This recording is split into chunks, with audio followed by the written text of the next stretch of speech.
Hey guys, Smoke here. Today I played 5 of the top creature collector games on Steam. I played about an hour of each, and together we're gonna see which ones are worth playing.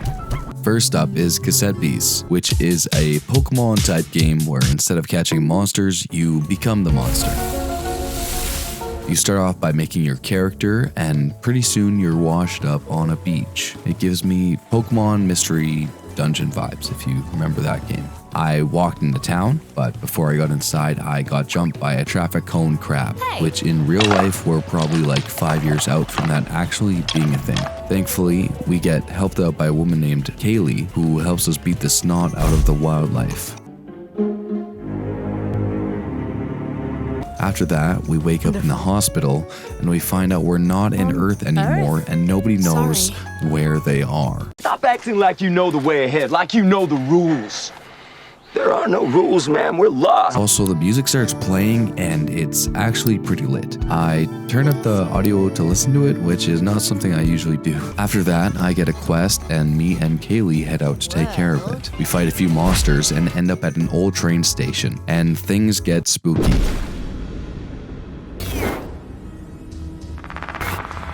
Turns out this thing is called an Archangel, and we're going to have to defeat it. It's not really a fight you can lose, but we are introduced to the fusion camp, where you can fuse with your buddy. While another dope music track plays, we defeat the Archangel, and it gets 8 trigrams sealed inside of me.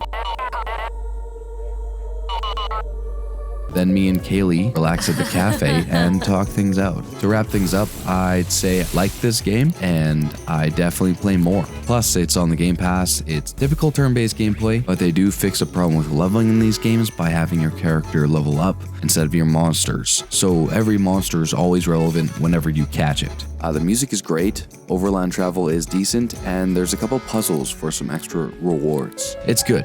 I'd recommend it to people if you like this genre and are looking for something new. Next up is Slime Rancher 2. This game is pretty popular and I'd say for good reason. You start off with a little cutscene explaining how our character ended up here from the end of the first one. Upon loading in, I immediately overcrowded the starter cage I was provided with pink slimes and bunny slimes. I then fed them to get slime drops, and I quickly realized I had made a mistake.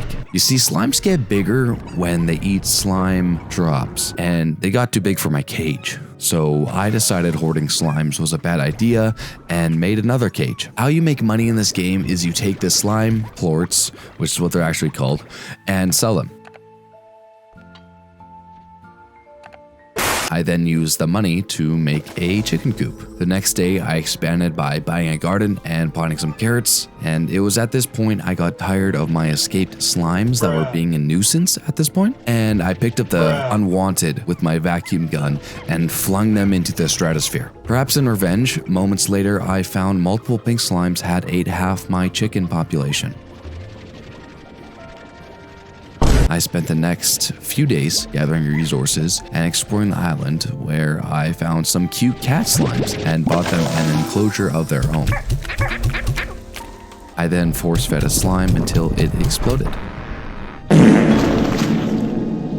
And that's about where I stopped playing. I probably played this one for the longest, as I was just enjoying the base gameplay loop. I didn't find the exploration too exciting, but raising slimes to get money and upgrade your ranch is pretty fun. Definitely something I'd recommend to most people.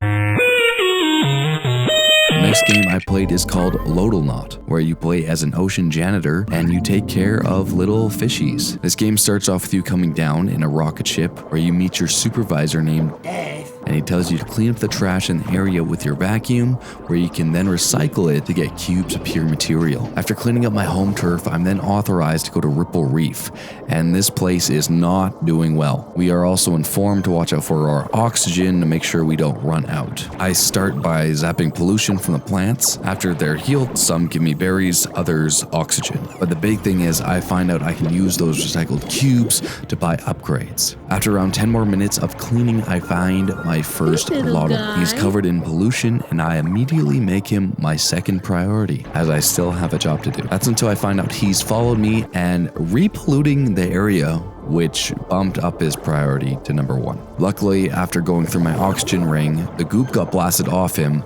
so I am then able to rename him to Gwitty, and I give the hungry little guy some fruit. After I finished cleaning up the first area, I was immediately rewarded with more work, this time a place called Flotsam Bay. I did end up playing around an hour more of this game, but there's not too much more to talk about. There are some employee records you can find that give some backstory, and I did find some more Loddles. I also found out they can evolve depending on how you feed them, but not much else. This game wasn't really my cup of tea, but if you like relaxing games with some immediate progression in the form of cleaning and some mild creature collecting elements, I'd say go for it. It's cute and the music is chill, and while I don't find the cleaning elements super compelling, I know some people would.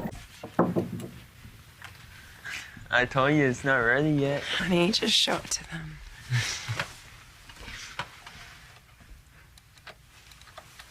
The next game I played is called Paleo Pines, a dinosaur collecting Stardew Valley / my time at Porsche farming sim with a dinosaur twist. I start off by making my character named Grungola, and you're introduced with a cutscene of your dinosaur companion growing up. His name is Lucky, and he's a good boy. You start off like a lot of these types of games, where you've inherited a farm and it's been in a state of decay for a while. After I went to bed for the first time, I was introduced to the first 2 characters, Gwyn and Mary. They're researchers and they give us some food and tell us to go to town. We run outside the town and meet a few dinosaurs before we find Maria waiting for us. She gives us a tour of the town and its inhabitants. We talk to Mario, the resident carpenter, and he says he can help us out. We're teleported to the farm, and after collecting some old fence posts, we're able to trap Lucky into an animal pen for the rest of his life. The next day, Lucky finds my old flute, and this was very annoying in real life. How, you may ask? Well, I spilled energy drink in my keyboard, and my 3 key was very sticky, and the flute minigame requires you to spam 3, so this took me way longer than it should have. I eventually ripped the key out and pressed it down with a pencil. After that, I watered my crops and then went exploring with Lucky. We found Mary, and she made me do the flute minigame again. This is the big collecting mechanic of this game, and where we catch our first dinosaur, which I named Loddlenaut. Then, back at the ranch, you need to make them a sleeping patch. There was also a saddle. I assume I could put it on to ride it later, but I never got to that part, as around here is where I stopped. Altogether, pros would be if you like dinosaurs, there's lots to find. I like that they can level up through use, and the flute stuff is interesting. The cons for me are I found the controls a little awkward when farming, which made it feel clunky and slow. Another small thing, but I really didn't like how you just teleport on top of the dinosaurs when you go to ride them. It was just kind of immersion breaking. Probably my biggest complaint, why does sprinting take stamina? It just makes the meta being walking everywhere. It's just a waste of time. All in all, this is not a game I'm interested in playing more of, but I could definitely see people enjoying it.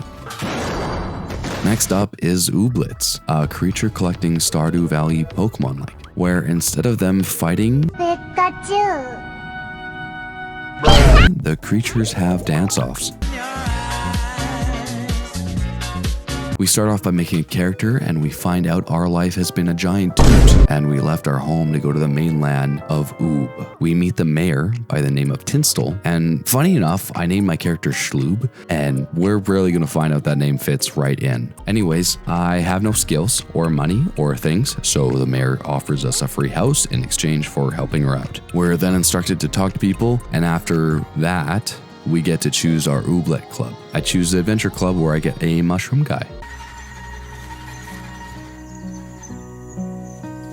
Condition of complete intoxication. We're then challenged to a dance battle by Lump Stump. How this works is it's a card battler where you gain beats every turn, which you can spend on cards to gain points. After you reach 20 points, you win. After you win, you can get seeds from the loser, which they fart out, and you can plant these to grow a new friend. We next go to our farmhouse, which could more aptly be named a trap house. We're given some seeds, and we're taught how to farm. After that, I plant my lump stump and go inside my home. If you thought it looked bad on the outside, it gets worse.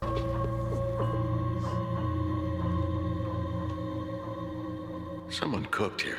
It's pretty sad. The next morning, we water our plants and find a goth girl. Inside our house, we steal a potion and then go back to exploring. We pick up random mushrooms around the town and find some trash on the ground. We pick it all up and talk to the mayor again. She is doing an open office concept because some clicky claws took over the town hall. Naturally, we go inside and trounce the clicky claws in a dance battle. We harvest a seed from them, and the mayor shows us all the jobs she wants help with. We go home and repair our farmhouse a little, but we're still missing some parts, so we break up some weeds in our yards from materials. After that, I go exploring again. I unlock a badge and unlock the Reconstitutor, where I can turn the trash I picked up yesterday into slurry, which I can fish with. I renamed my mushroom guy to Schmib, and then I completed one of Tinsel's tasks. On the way home, I dance battle another lump stump, then find that my lump stump has hatched in my garden. Everybody cuddle up. Got no warmth in here. Got no fire. The next day, we unlock pennies, where we can fulfill orders for gummies, the currency in the game. I rename my lump stump, and then unlock the wildlands, where you can get tasks to revitalize the area. You can also store old ooblets there. I don't want to play with you anymore.